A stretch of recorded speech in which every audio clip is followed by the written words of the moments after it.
Now that I'm a cyborg, I don't feel closer to machines or to robots. I feel much closer to nature and to other animal species.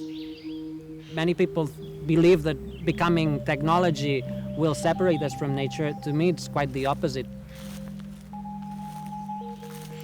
Now I feel a closer connection to nature because I can sense ultraviolets and infrareds. I feel much more closer to other animal species like insects because I also have an antenna, and also I can connect to space through the internet. So I feel that technology is allowing me to feel connection to reality and to Earth and to space that I didn't have before.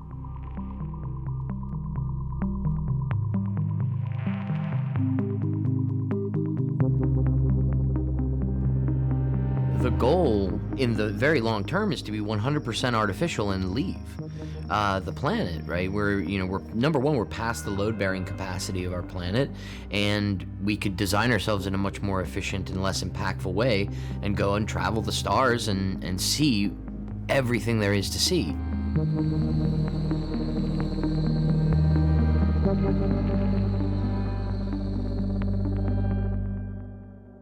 Ich sehe mich selber als Cyborg, als kybernetischen Organismus. Ich habe früher viele Jahre lang programmiert und das Implantat in meinem Körper ist ein Computer. Und jetzt sitze ich davor und würde ihn gerne programmieren. Ich würde gerne rausfinden, wenn dieser Computer, der sowieso da ist, was der noch alles kann.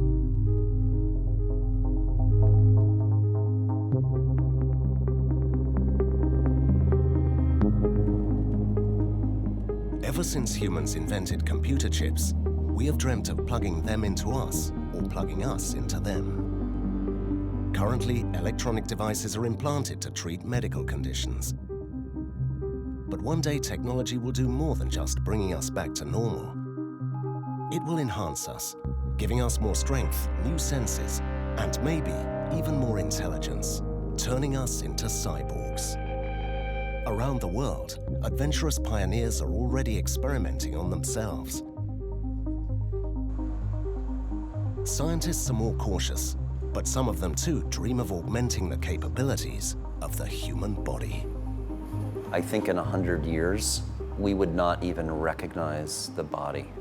Our views today that we hold so strongly on what the body is will seem so limited and stagnant and ignorant.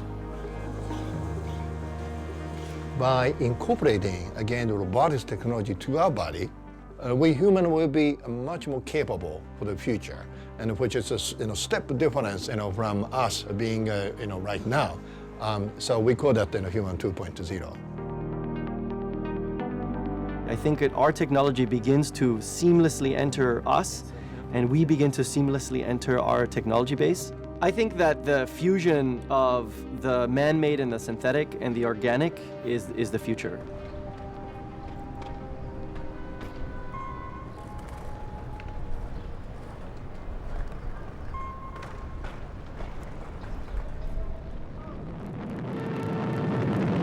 Everything is go. The takeoff of the Atlas, blasted aloft by 360,000 pounds of thrust, carries the Mercury gracefully skyward. In 1960, at the dawn of the space age, two American scientists coined a new concept: cyborg, contraction of cybernetic organism. The word defined an enhanced human who incorporates technology into the body in order to survive in space. The cyborg idea entered popular culture when Life magazine wrote about it with an illustration by Fred Freeman, a graphic artist who specialized in drawing about space exploration. Actually, NASA and other space agencies took the opposite path: to create a contained environment adapted to humans, the space capsule, and the spacesuit. For the time being, cyborgs are not yet in space. But on Earth, some people have already started to incorporate technology into their bodies to acquire enhanced capabilities.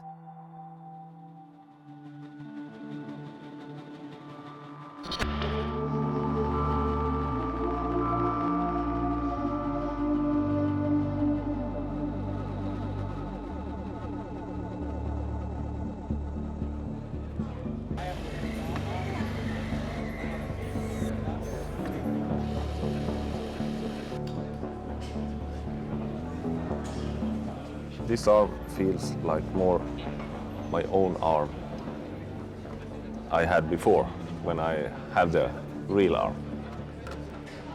It's like I feel the weight of it and it's more like my body. Good to see you.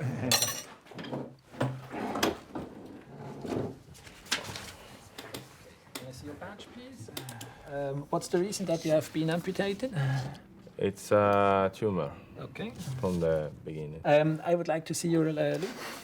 Got the cable, okay? There was a cable. Magnus has the most advanced bionic arm in the world. Ever have problems with infections? It's the only one No, I don't have osseointegrated, any. implanted you. into the skeleton. Yeah. Moreover, electrodes implanted in his nerves and muscles are electrically stimulated when he touches an object, giving him a sense of touch. He can feel in 3 different points because we have 3 different contacts around the nerve. Depending which contact we use, he will feel you touching him in different parts of the hand. Prosthesis? Max Ortiz Catalan, a Mexican And this engineer, is pretty much is the the same. creator of The Magnus's difference arm, between which has been that arm and implanted this since arm is that this arm 2013. has sensors in the thumb. So maybe you can show us some of the tasks when you solve it? Medical. This is too slippery, this one. We can put the other. It's hard to engage even for me. Max and Magnus are in Switzerland to participate in the first Cyberthron, an event organized by the Technical University of Zurich to promote innovation in technology that helps people with disabilities. Some have called it the first Cyborg Olympics. The Cyberthron shows the growing importance of the bionics research and industry. Teams from different countries compete in several disciplines. Powered exoskeletons, powered arms, powered legs, powered wheelchairs, and brain-computer interfaces, which are used to play video games with the mind. The races are related to everyday simple tasks.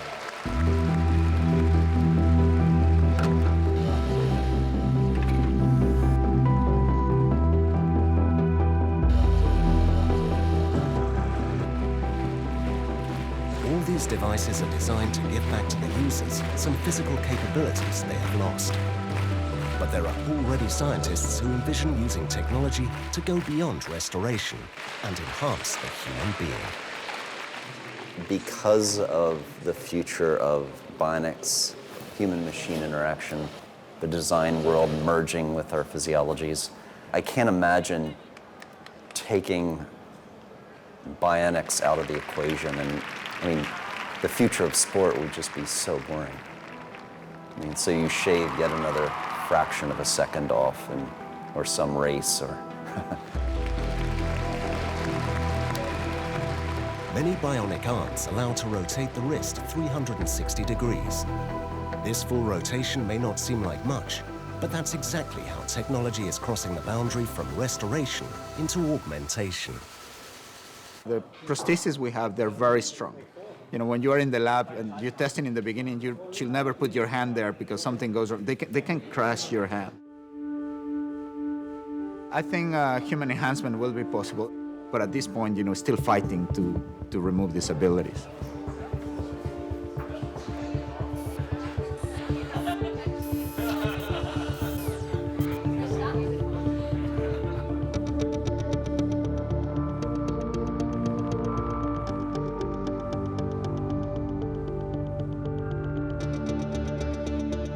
Because it's implanted, Magnus's arm makes him a true cyborg, a unique case in the field of bionics. But there's another technology which has turned 300,000 people all over the world into cyborgs.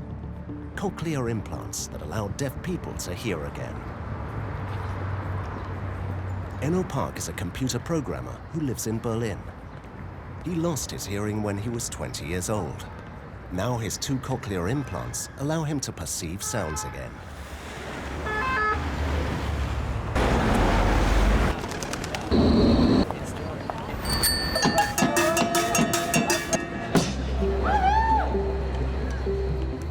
Das war ein ganz großartiges Gefühl. Das war wie, geil, ich bin wieder da. Die Welt ist wieder da. Das Cochlea-Implantat, das besteht aus 2 Teilen.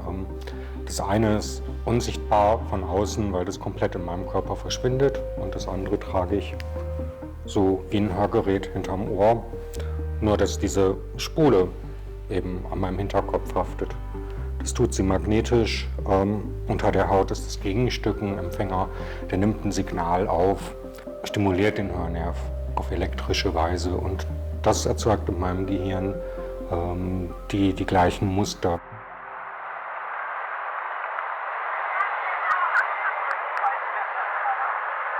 Dieses Hören ist ein bisschen anders als das natürliche Hören. Es ist sehr, sehr schwer zu erklären. Alles klingt so ein bisschen sphärisch, alles klingt ein bisschen nach Techno und nach Geräuschteppichen. Aber dieses Gefühl des Fremden verschwindet dann mit der Zeit. Man gewöhnt sich an dieses andere Hören, so wie man sich daran gewöhnt, dass man zum Beispiel eine Sonnenbrille trägt, die die Farben alle verändert. These implants still have some disadvantages, such as surgical risks, a limited frequency range, poor audio quality in some situations, and he needs to replace the batteries frequently. But the patient already enjoys some degree of enhancement.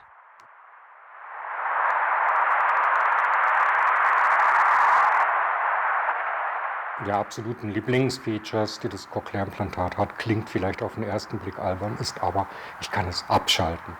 Ich nehme es ab und bin dann in dem Moment auf dem Ohr auch taub.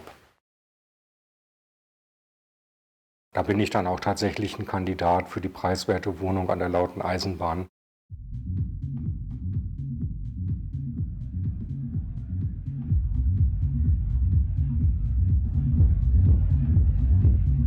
Dieses Kabel, das eine Ende kommt in mein Implantat und das andere Ende ist so ein ganz normaler Klinkenstecker. Den kann ich in jede Klangquelle einstecken. Und dann kann ich hören, was aus dem Telefon oder aus der HiFi-Anlage oder wo auch immer ich das anschließe, kommt. Dann telefonierst du eigentlich schon direkt mit meinem Gehirn. Ich benutze im Moment im Wesentlichen 2 Programme. Eins ist normal für den Alltag und ein anderes Programm ist ganz speziell für schwierige, laute Umgebungen. Das ist ziemlich cool, da kann ich dann in einem sehr lauten Club teilweise wesentlich besser zuhören und verstehen als normal hörende Menschen, die sich da gegenseitig ins Ohr schreien müssen. Er fragt, wie dein Wochenende war. Ach so, okay, ja, dann. Ja, ich war nicht mehr. Da wurde wirklich laut, die Bässe, wum, wum, wum, da. Das funktioniert toll. Ich habe früher viele Jahre lang programmiert und das Implantat in meinem Körper ist ein Computer. Und jetzt sitze ich davor und würde ihn gerne programmieren. Ich würde gerne herausfinden, wenn dieser Computer, der sowieso da ist, was der noch alles kann. Ob ich super leise Dinge damit hören kann, ob ich andere Frequenzbereiche wie Ultraschall plötzlich wahrnehmen könnte und dann gucken könnte, ob die Welt plötzlich ganz anders klingt, wenn ich nicht nur die Vögel höre, sondern auch Fledermäuse.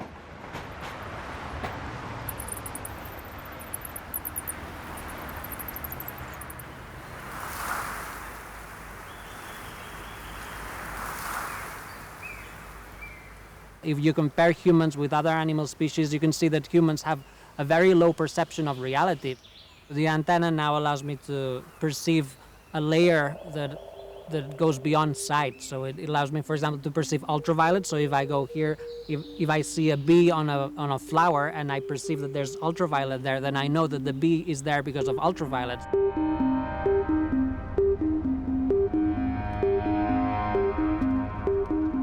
My name is Neil Harbison, and I'm a cyborg. That's how I feel. Since I'm 11, that I know that I'm completely colorblind, and that's when I started to have a huge curiosity about color.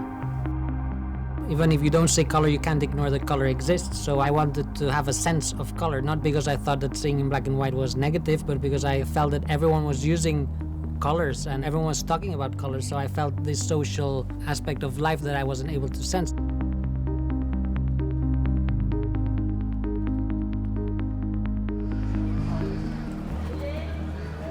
The antenna is basically picking up the light frequencies in front of me, and then it sends them to a chip in my head, which transposes the light frequencies to vibrations that become different notes to my ears. It wasn't that I decided the sound of each color, it's the actual frequency of sound that I hear.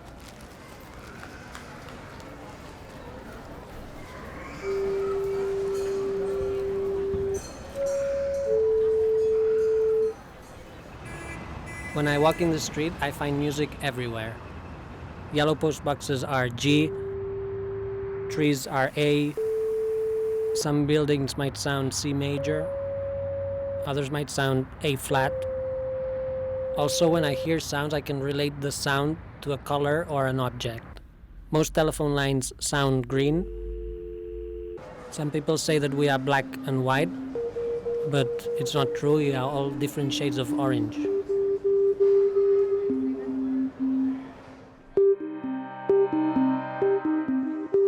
The antenna keeps changing what people think it is. In 2004, they thought it was just a reading light. Then in 2006, they thought it was a microphone. 2008, or they thought it was like a Bluetooth telephone. In 2010, they thought it was more like a GoPro that I was filming. In 2012, they thought it was something to do with Google Glass. And now the last thing was a child asked me if it was some kind of selfie stick that it was attached to my head.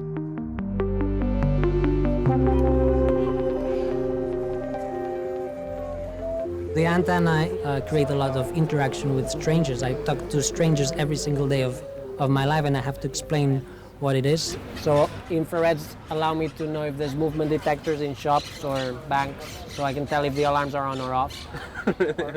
Maybe 20 or 15 years ago, people would say my mobile phone is running out of battery, but now many people say I'm running out of battery. This slight change in saying that you are running out of battery is a clear sign that we are already psychologically united to technology in many different levels. Take care, yeah? Bye. Bye. Hi, my name's Tim Cannon. And I'm Sean Sarver. We are the development team for Grindhouse Wetwares. We're going to be showcasing some of the things that we've been working on. This is a device built by cyborgs for cyborgs. I had a neodymium magnet implanted in my left ring finger, and I've been doing a lot of experiments with it, trying to see what kind of sensory input I can get. When I first got my finger magnet, that realization hitting me was really, really inspiring. You sense something that you didn't know was there because of your enhancement, and that's where you have this kind of wake-up moment, and you're like, I'm blind. I'm way more blind than I think I am, right? There are things going on around me, patterns existing in space that I'm interacting with all the time, and I do not have the hardware to experience it. Tim Cannon lives next to Pittsburgh. As a child in the 1980s, all the city suffered a severe deindustrialization, caused partly by robots taking jobs in the steel and electronics industries. When I was a kid, there was a lot of talk about robots taking over certain types of factory jobs, steel workers. That was still a very prevalent thing. And I thought to myself, wouldn't it be nice if we could be that powerful, if we could be the robots? Tim is now a biohacker and one of the founders of the body hacking group Grindhouse Wetware. I'm running software right now under my skin. That to me is really neat. I could add any sensor to that and it would be able to detect and read, and then once you start adding Bluetooth, you can then connect it to the digital world in such a greater way. And these are things that are just like right on the cusp of happening.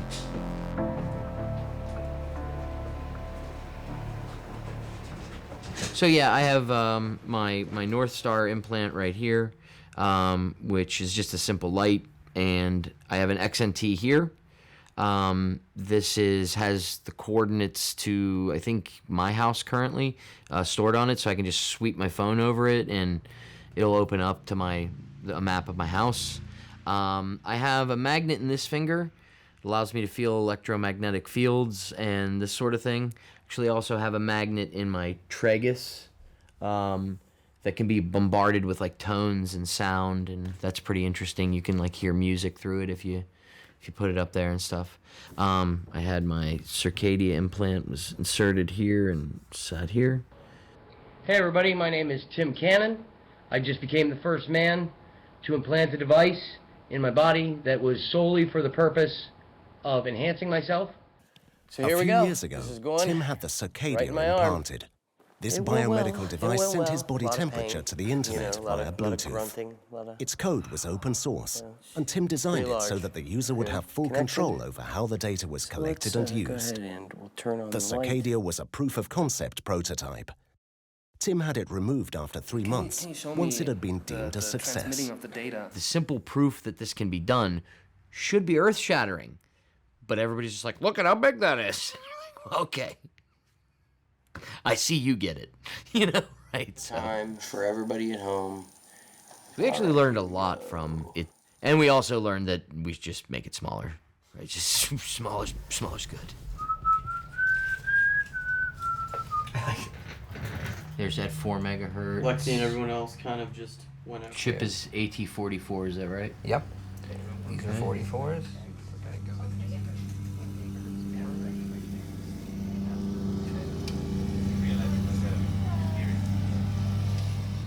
We do things outside of an official lab type setting.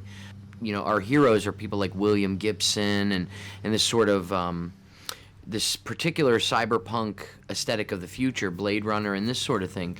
And so these are the kind of ways in which we grew up, was this sort of, rather than thinking of this stuff as like, oh, well, that's for scientists to do, right?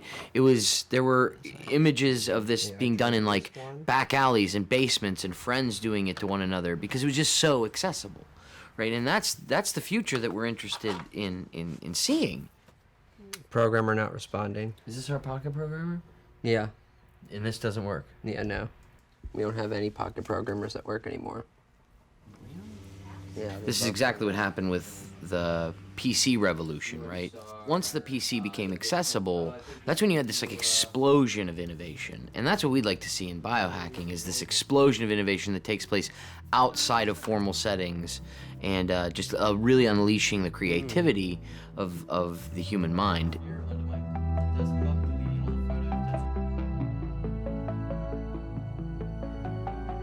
Tim, Neil, and Enno are not alone. All over the world, individuals and organizations outside the scientific establishment are exploring how to merge several technologies with the human body. 3D printed prosthetic arms, radio frequency chips that enable the user to access buildings, log on computers, and even make payments with a wave of the hand. These devices have been promoted at implant parties worldwide, from Sweden to Australia. Congratulations to being upgraded. Big applause! Brain-computer interfaces to monitor brain activity and to control devices with the mind. Kits for transcranial direct current stimulation, a technique for sending electricity through the brain with external electrodes. It is supposed to enhance alertness, boost focus, and increase learning capacity. So, my conclusion is dorsolateral prefrontal cortex, while stimulated, is very effective. The interest in increasing cognitive abilities through external devices is shared by amateurs and scientists.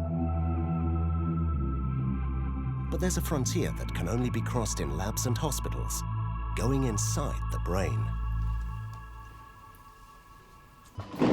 ¿Qué tal, Chelo? ¿Cómo estàs?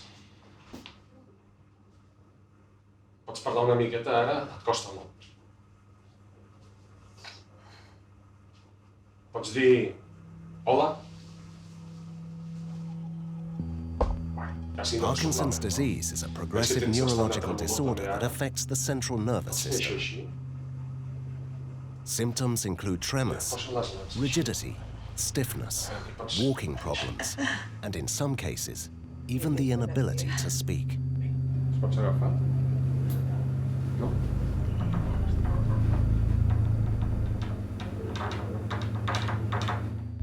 When doctors turn the implants on, the symptoms disappear miraculously.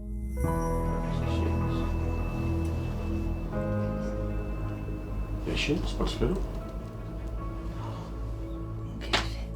Et canses, No, estic contenta. És que n'hi ha voltes, és que m'he pogut pintar les unes ara, que no, me feia anys que no podia pintar. Anys que no podies fer-ho, Clar, una cosa molt delicat. És molt empíric, no? El treball. Posem a l'electroda, sabem que va bé, per això ho fem, i un cop posat busquem quina és la combinació que ens vagi millor per millorar el pacient. No sabem realment què estem fent, per tant, és prova-error. These brain-computer interfaces are still connected to wires and are only used in animal and human clinical trials, such as these at the University of Pittsburgh. There, Jan Scheuermann was able to feed herself chocolate with a robotic arm just by using her thoughts. They tell me. In Berkeley, Mitchell Mahavitz and Jose Carmena are working on much smaller implants, a system they call neural dust. These implants, less than 1 millimeter in size, don't need cables because they're powered wirelessly. They may be used to replace the current bulky implants used to control robotic limbs or for deep brain stimulation, and even to monitor and regulate the activity you can of any essentially organ capture in the what the body. neurons are doing or what muscle is doing, for example. And so the ability to have some object that could, for 20 or 30 years, really modulate that activity, it would be a game changer. La pregunta del millón de ¿y cuándo va a estar esa tecnología ahí? Lo que yo digo siempre, no es una función escalón de un día, pum, vas a tener eso disponible ahí. Pues en 5 o 10 años empezaremos a ver ya el paso de lo que es ensayo clínico a rutina de implantar a estos pacientes.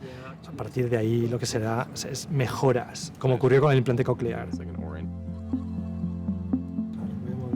We really are at a point where you can begin imagining in 10 or 15 years, you could have many very small objects that are continuously giving you the state of your nervous system, the state of your glands, the state of some internal organs, and possibly putting information in a limited way back into these systems.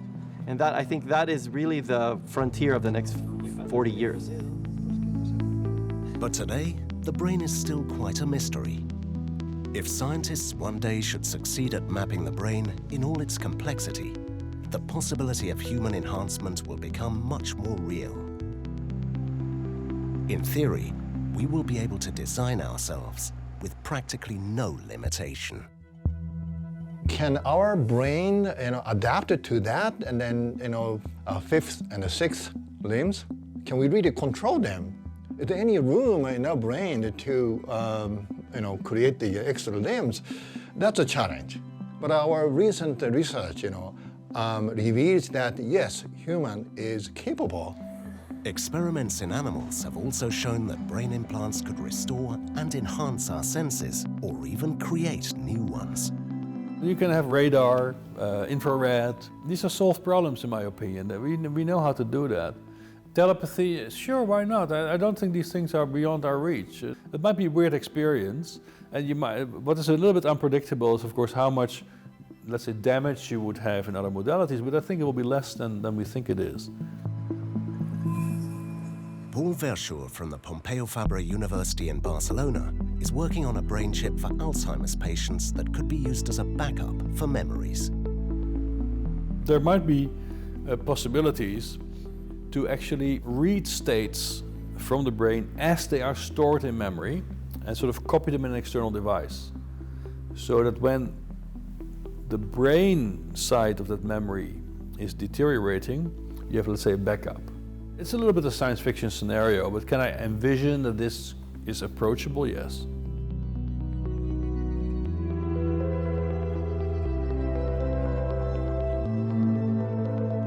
We will see amazing things in the future, that's for sure. But society will need to adapt to the new challenges and demands posed by cyborgs.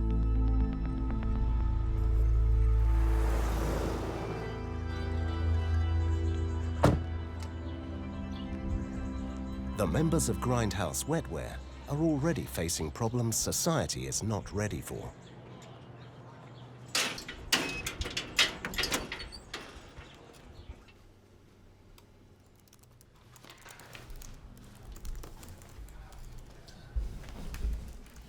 Jess, one of the members of the group, is having a new magnet implant. You ready to get your magnet put in? Let's do this. She goes to a tattoo parlor because that's where most implants are made in the United States. So you said you've had other magnets done, yes? Correct. 1, 2, 3, 4, 5 other magnets. Jesus. More than I do. I would like to see just how many different ways we can use these implanted magnets to gain new senses for the world around us.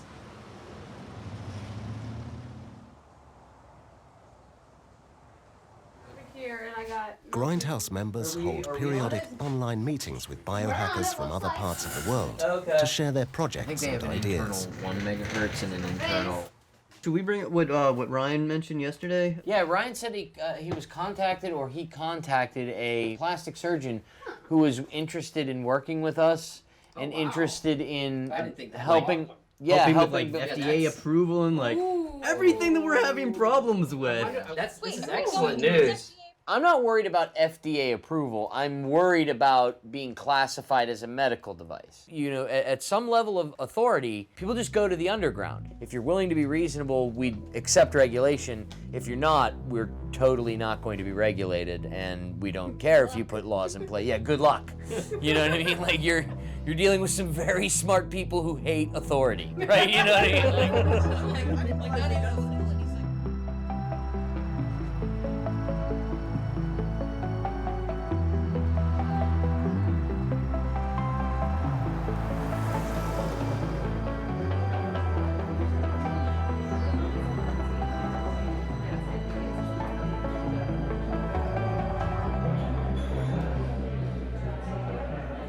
Y la operación pues duró unas horas. Esta es mi cabeza mirando abajo. Me quitaron pelo, entonces reducimos la piel para evitar posibles infecciones. Entonces mi cabeza... In 2013, my head was drilled 4 times, so I would have 4 different entries. One is for the vibration, the thing that vibrates in my bones. The other 2 implants are for holding the whole structure. And the 4th implant is for internet connection. So it's Bluetooth that allows me to connect to any external device. Finding someone willing to do the implant was really challenging because I had to talk to a bioethical committee and I had to convince them. They said no. They said that this was not ethical for 3 reasons. One, it was not correcting anything. It was creating a new sense. Second reason was they weren't sure about the dangers of having a new implant in the head. Also, the third one was the image the hospital would have. If someone came out of their hospital with an antenna sticking out of their head, they thought that this wouldn't be serious. So these were the 3 reasons. And then I tried to find a doctor willing to do it anonymously, and then I found one, and the surgery was done.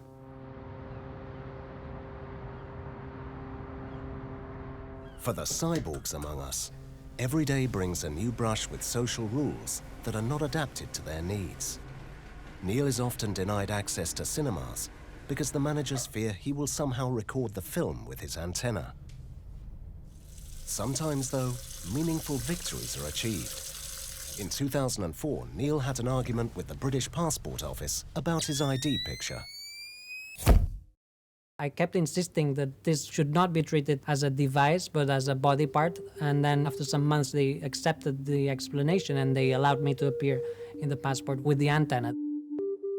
Thus, Neil became the first cyborg in the world to be officially recognized by a government. I don't wear the antenna. The antenna is a body part, so it's not a wearable device. It's a body part. It's different. I don't use technology or wear technology. I am technology. The body part is usually laughter because they see someone with an antenna, so they think it's funny in many cases, so they just shout weird names at me, like aliens or Teletubby. They shout different names. I have a whole list.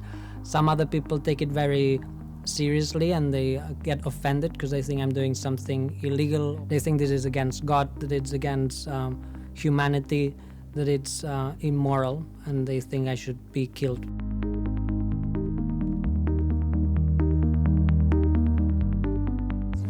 World of possibilities opening up right now. We have the freedom to merge technology with ourselves. Design yourself. In 2010, Moon Rivas and I created the Cyborg Foundation. There were lots of people emailing us saying that they also wanted to extend their senses and their perception of reality. So we decided we should create an international organization that would help all these people create their own senses. So we would pair them with technology people, and then we would try to help them find a doctor willing to implant the new sense, because it's quite important now at the beginning that we all try to share as much as possible in this experimentation.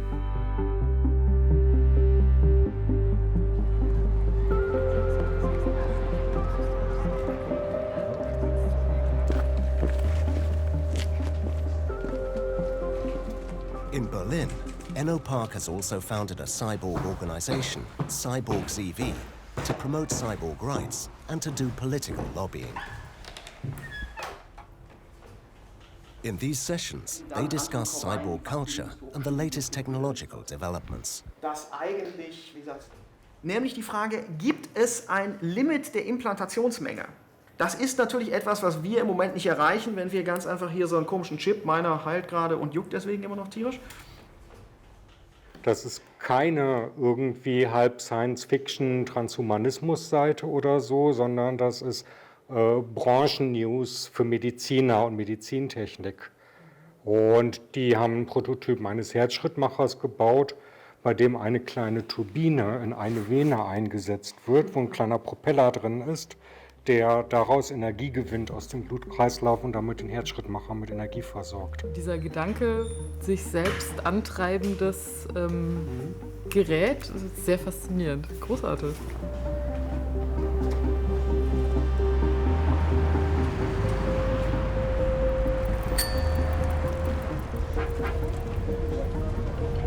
Beim Audiologen war ich jetzt schon ziemlich lange nicht mehr. Das ist derjenige, der die Cochlea-Implantate für mich einstellt.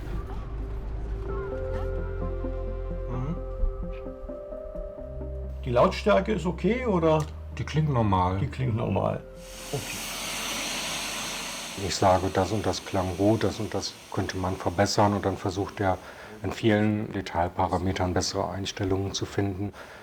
Könnte ich diese ganzen Einstellungen, die wir jetzt gerade gemacht haben, könnte ich die nicht eigentlich auch mit dem Laptop selber machen? Das können Sie A darum nicht, weil Sie die Software nicht haben und Cochlea die nicht rausgibt, und B dazu, es ist ja eine Stimulation am zentralen Nervensystem, da sind die Hersteller natürlich gehalten oder verpflichtet, nur Leute ranzulassen, die da geschult sind von ihnen.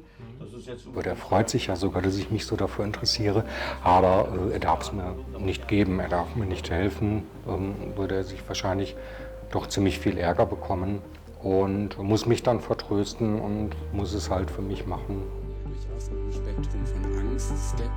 In 2016, Enno was invited to the European Parliament by the Green Working Group Robotics to a public hearing about the ethics of merging man and machine.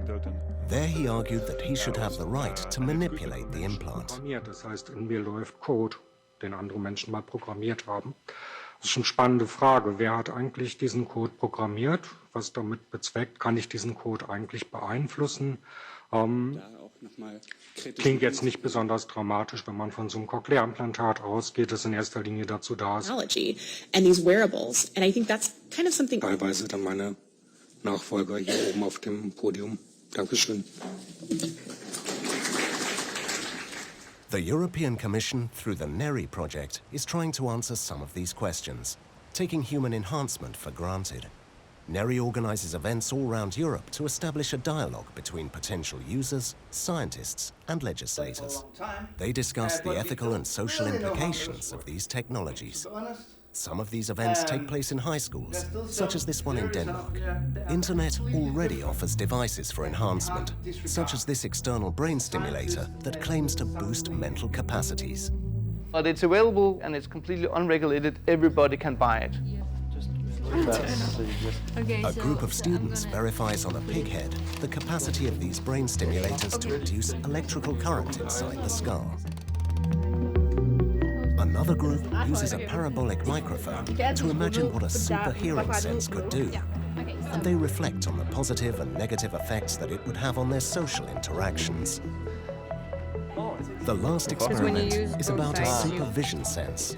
where the students can only see what another one sends them with their phone camera. Imagining future implants where the visual signal could be fed by any camera or external device. I wouldn't like all this technology in my life myself. I wouldn't like it. It reminds me of some science fiction film or something, but it's actually going into reality. I actually think it's really positive, you know, that we can help people that way, that sort of makes people more equal. It could lead to like a split country. These people who are for it will become literally superior to the other ones, which creates this huge rift between ones who are for it, ones who are against it. Some humans will just strive to build bionics and such. We should not just slide it under the rug and like we've done with drugs, for example, and we should keep it out in the open and study it, basically.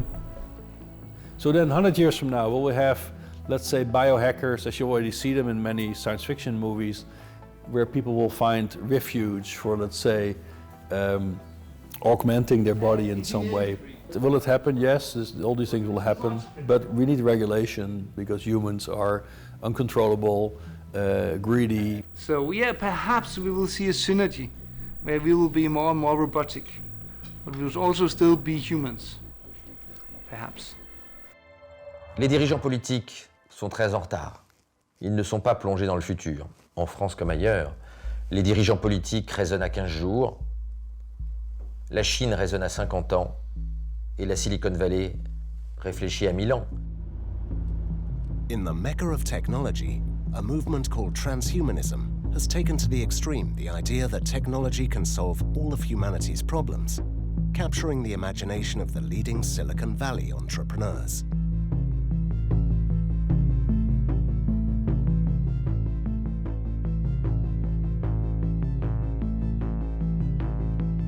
Transhumanists do not only share the vision of enhancing our physical, intellectual, and psychological capacities, they are convinced that we can overcome death itself.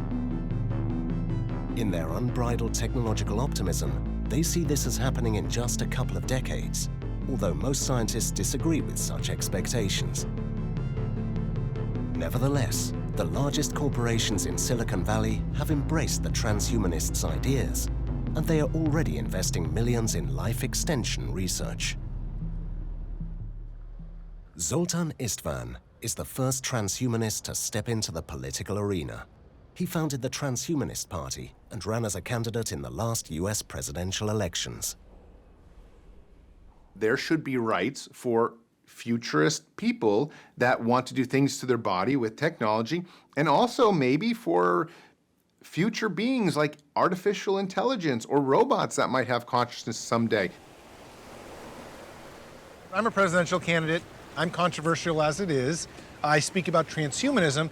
I want to lose my humanity and become a machine. The future is not biology. Biology is frail. Biology is like the dinosaurs. It's not very effective. You know, if you were going to create a perfect human being, you wouldn't create one with biology. You wouldn't create a machine that eats or drinks or that has to go to the bathroom. I mean, these are flaws in a system of creating a strong, perfect, godlike entity. Something that's nothing can harm. There's no suffering, there's no pain. Painting the coffin bus. A historical moment right here. The first coffin bus probably ever, right? I think ever. I really could not find another one. In 2015, Zoltan drove across the US from San Francisco to Washington, D.C. in a 40-foot coffin-shaped bus to spread the transhumanist idea that 21st century technology can conquer death in the next 25 years if citizens and governments will support it. I need to do something a bit crazy, an attention-grabbing thing. And, you know, a 40-foot coffin going down the road is something to look at. We must have reached millions and millions of people that way. And we told them, look at that coffin. If you don't use transhumanism technology, you're going to end up in that coffin as well. The tour stopped at cemeteries, the Church of Perpetual Life, grassroots protests, robotics labs, a cryonics facility, and a biohacker event where he got a chip implanted. There we go. Excellent. The campaign surprised everyone and was very popular in the media to the point that he was among the most talked about outsider candidates in the US elections. The tour ended in Washington, where he nearly got arrested while trying to hang the transhumanist Bill of Rights on the wall of the US Capitol. Can we tape it just for 10 seconds? No, can't do that. Oh, no, not at all? Yeah. One of its articles spells out morphological freedom, the right to change or enhance the human body. The Transhumanist Bill of Rights is not just for human beings.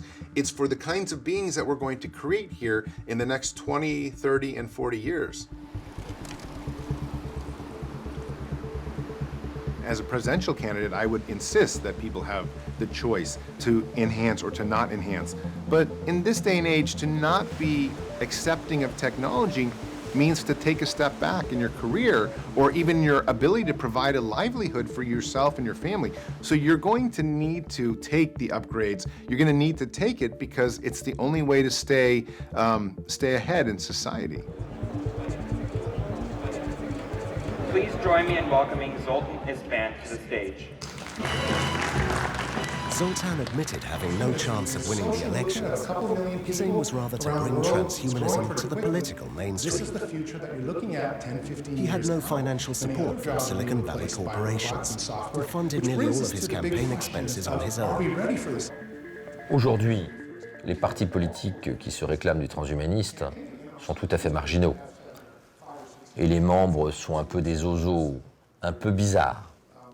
Mais dans le futur, je pense que progressivement, l'opposition entre la droite et la gauche va se transformer et que la vraie opposition, en 2050, elle sera entre les bioconservateurs et les transhumanistes et que les vieilles oppositions politiques auront disparu. We're transforming the planet into something that's very different, into a kind of a machine world, a cyborg world, a world. En tout cas, il sera un homme nouveau, un homme 2.0, comme le dit Ray Kurzweil de Google. Mais cet homme 2.0, ça n'est plus vraiment un homme.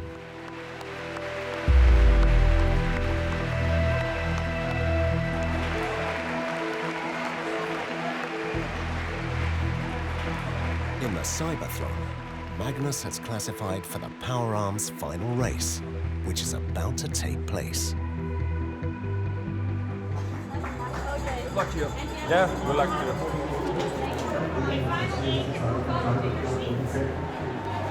I'll help you, champ.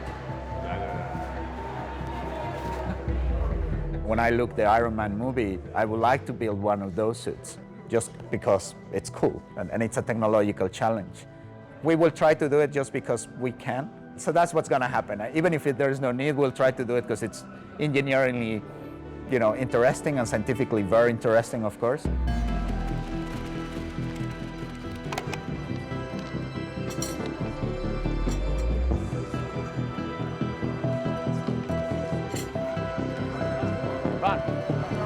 Run. There. Good. Ich hätte gerne ein kleines Modul für mein Gehirn, das mir hilft, mir die Namen von Menschen zu merken, weil ich unglaublich leicht vergesse und dann treffe ich sie wieder und habe vergessen, wie sie heißen. Genau das, da habe ich so ein bisschen meine Zweifel, ob wir das noch zu meiner Lebenszeit werden realisieren können, aber wenn, wäre das natürlich toll. I think that most human beings want to be peaceful explorers, to go out into space and interact with other things and interesting stuff. And the vessel we're in now, the human body, is not designed for doing that. It's not designed to be moral. It's not designed to live long enough. It's in no way designed for the goals of our future. And so I don't see a reason why we don't change the vessel. Put it down. Slow. It's okay. Move. Move. Cross. Roll. Good. Magnus finishes first, but the overall victory is for Bob Radissi, who wins by points. Paradoxically, Bob has the least robotic arm in the competition. competition. His body-powered prosthesis is just a molded socket powered by a metal cable that is pulled with the movement of the body. Competitors that we have that did In a wonderful 2020, job, but in there some will be a ways they're second limited by the Cyberfly. actual bulk. Maybe then, Max and Magnus and their bionic arm will reach the top of the podium. Do you consider yourself as a cyborg? I don't understand the question. Cyborg, do you think you're a cyborg? Maybe. No. No. I don't think so. Where are we going with this technology, right? Is this really the future? Am I going to have something like this in my head in a few years, and now I can, let's say, make more calculations more rapidly or something like that? However, if you look at our broken education system, it also tells you that we haven't really capitalized on the capabilities of brains as such. So maybe that's the thing we should worry about first before we jump into this sort of post-human consideration of, okay, let's add technology to the brain. Hopefully we can all change this conception of negativity that the word has, but I think slowly it's changing, and people are starting to see that becoming a cyborg is not something to laugh at. It's not something related to science fiction. It's something extremely real and positive that can help us explore space and also explore our planet.